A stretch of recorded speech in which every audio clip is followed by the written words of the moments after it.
मैं तो एक ही बात कहना चाहूँगा कि सरकारें बहुत रही हैं, लेकिन ये पहली सरकार है जिसने सबसे पहले तो धर्म के नाम पे राजनीति की, उसके बाद जाति पाति पे, और अब ये जो मासूम बच्चे हैं, हमारे शिक्षण संस्थाएं जितनी भी हैं, उन पे कब्जा करने की कोशिश हो रही है कि कहीं पे भी हरियाणा के अंदर जो नौजवान पीढ़ी है, जो हमारे बेटे और बेटियां हैं जो पढ़ रही हैं, उनकी आवाज़ को कुचला जाए और उनमें एक भय का माहौल रखा जाए, ताकि कभी पढ़ी लिखी कौम जो है वो सरकार से वो ना पूछ पाए कि बताओ आपने हमारे लिए क्या किया।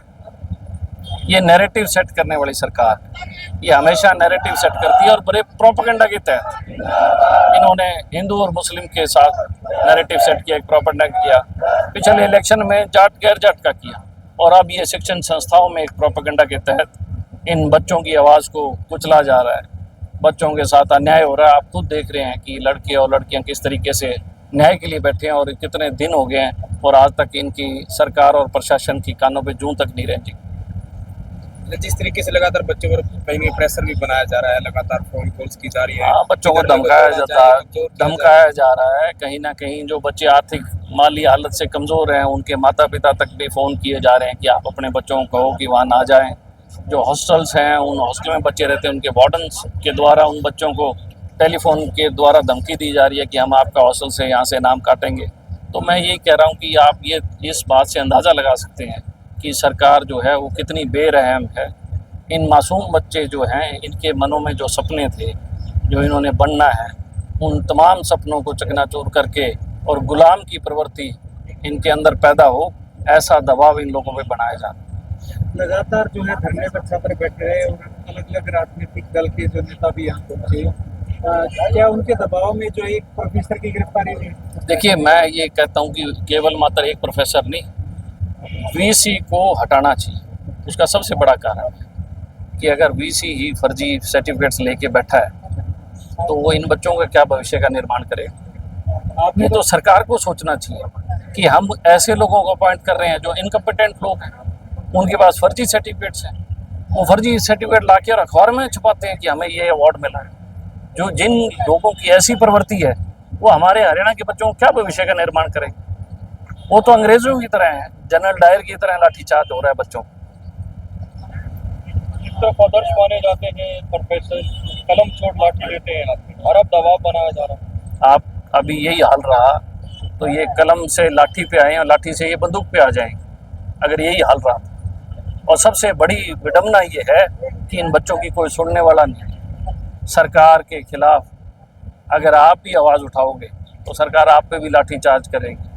हो सकता है कि आप पे भी बंदूक उठा के गोली चलाने का काम करे। अभी देखते जाओ धीरे धीरे, क्योंकि जब भी जाति धर्म के नाम पे किसी ने राजनीति की है तो अंतिम में उसने हथियार ही उठाए।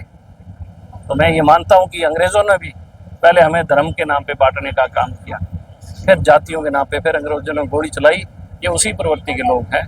इसमें कोई औचित्य नहीं होगा कि जो लोग शिक्षण संस्थाओं को गुलाम बनाना चाहते हैं, तो उसी से आप अंदाज़ा लगा सकते हैं। सर, विधानसभा में आप लोगों ने आवाज बिल्कुल उठाई। उसके बाद इस तरीके से कार्रवाई नहीं हुई वाइस चांसलर? मैं अभी मैं पढ़ रहा था, एक जगह लिखा था अहंकारी है वाइस चांसलर। तो मैं ये कहता हूँ ये तो वाइस चांसलर अहंकारी है। मैं कहता हूँ हरियाणा की सरकार अहंकारी है। जब हमने बात उठाई, विधानसभा सबसे बड़ा मैं ये कहूँगा एक प्लेटफॉर्म है विधायकों का, जहाँ वो अपनी समस्याएं रखती हैं और सरकार का दायित्व है उसका जवाब देना। जब ये बात उठाई गई तो क्या कोई एक्शन लिया गया वीसी के खिलाफ? क्या सरकार को संवेदनशील नहीं होना चाहिए कि जो विधानसभा में चीज़ें हैं उन पर फौरी तौर पे एक्शन ले? लेकिन सरकार मजाक में उन चीज़ों को दरकिनार करती है, क्योंकि उन्हें पता है कि तुम्हारे पे एक्शन लेने का तुम्हारे पास इतना ताकत नहीं है, क्योंकि सब लोग कहीं ना कहीं से प्लांटेड लोग हैं। कोई किसी का बाजू पकड़ के दिल्ली से आया हुआ है, कोई किसी का बाजू पकड़ के नागपुर से आया हुआ है। तो ये मैं मानता हूँ सबसे कमज़ोर हालात हरियाणा के चल रहे हैं, और अब ये यूनिवर्सिटीज़ में है, अब धीरे धीरे कॉलेज और स्कूलों तक भी ये लड़ाई जाएगी और उन बच्चों को भी कहीं ना कहीं ये दबाव बनाने का काम करेंगे। दूसरा, मैं ये मानता हूँ कि ये इनका मॉडस ऑपरेंडी है। जब किसी चीज़ को इन्होंने तहस नहस करना होता है तो ये उसकी नीति से छेड़छाड़ करते हैं। मैंने सुना है शिक्षा नीति नहीं बन रही है, और मैंने ये भी सुना है, मैंने पढ़ा नहीं है, ये सुना है कि उस नीति में 30% स्पोर्ट्स पे फोकस किया गया है। एक तरफ अगर स्पोर्ट्स पे फोकस किया गया है तो राई यूनिवर्सिटी जो है, स्कूल था राई का, उसको यूनिवर्सिटी में तब्दील किया। अभी एक 12वीं क्लास की या 10वीं क्लास की बच्ची के पास मोबाइल पकड़ा गया। आप मानते हो जी स्कूल के अंदर यूनिवर्सिटी हो, क्या वहाँ हमारी बेटी और बेटियाँ सुरक्षित रहेंगी? क्या वो माहौल रहेगा स्कूल का? तो ये तो स्कूलों को भी तहस नहस करने पे तुले हूँ। अगर इन्होंने यूनिवर्सिटी बनानी है उसका सेपरेट कैंपस बनाए, किसने रोका है? एजुकेशन पॉलिसी है जिसके कारण ये स्कॉलरशिप का मामला है या दूसरे मसले हिंदू एजुकेशन पॉलिसी का जो समस्याएं आ रही हैं। उसमें कम किया है ना क्या आप इन्होंने। विधानसभा नई एजुकेशन पॉलिसी में इन्होंने कम किया स्कॉलरशिप। क्यों किया है? हमारे हरियाणा के बच्चों को स्कॉलरशिप की जरूरत नहीं है क्या? हमारे हरियाणा के गांव के बच्चे इतने पढ़े लिखे नहीं है क्या? वो आगे ना बढ़े क्या? उनके जो सपने हैं वो अपने सपने साकार ना करें? ये सबका साथ सबका विकास ये है। अगर ये सबका साथ विकास है तो इन वीसियों को बाहर बुलाओ, इनके भी लठ मारो, यहाँ चौराहे पे लेके आओ इनको।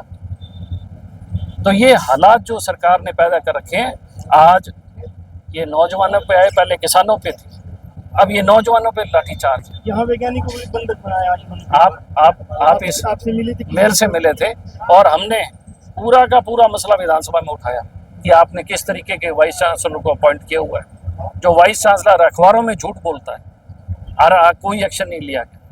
तो अब फिर विधानसभा सेशन आएगा, हम फिर सरकार से जवाब तलबी करने का काम करेंगे।